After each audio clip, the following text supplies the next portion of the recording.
За энэ өдрийн мэндийг төм олон монголчуудтай хүргэе. Бидний журмын нөхдүүд удаан хугацааны туршид үйл ажиллагаагаа явуулж өнөөдөр хүрсэн гэдгийг бид хүмэдж байгаа.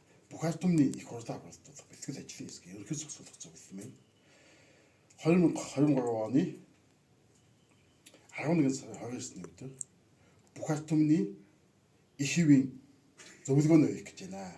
За тэгээд энэ зөвлөгөөнд идэвхтэй оролцоогоо гэж бүх ард түмний уриалгын ялдамт их хурлаа гэдэг шүлгээр та бүхэндээ мэдчилгээ хүргье гэж бодож байна. За их хурлаа улсын үндэс газар модуны хариу тавьсан уушигнаас нь бадгалсан гал байсан юм. Хажирч үлгийнх нь нэлнээс тогширсан хатнаас нь илүү хамаг зүрхний суун байсан юм. Их хурлаа алангоо хин инкрээс самсгийн ухааны үйлчлэл.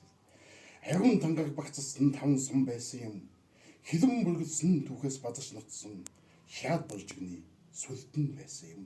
Их хурлаа өөлөн хин зүдэд тулсан онон гин шахуйд өөдөө бадарсан хиймрэн байсан юм. Өстнөө өвдгөлсөн тэмүүжин хүүхүүний өнн тусмандсан алдран байсан юм. Их хурлаа дэлхийг нутгсан их өвгдөм юм. Дээлэн дэм баримтгалсан шаштран байсан юм. Аз Европыг сумаар хэмтсэн азанд нь багцсан хиймэр байсан юм. Их хурлаа хун тайжин алдаж асгасан хуурсан шүлгийх нь балгас байсан юм. Хотгой чингэн жуйн зоосоор хэрчүүлсэн хожимдоо өвлүүлсэн төр өөр хоёр байсан юм.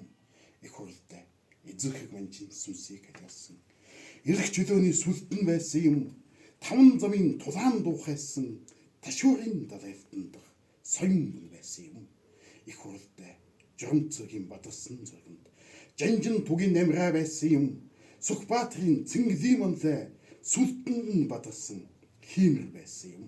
Их хурлаа тусгаар тогтнолын одонд харвсан тунхаглан зарлсан далбаа байсан юм.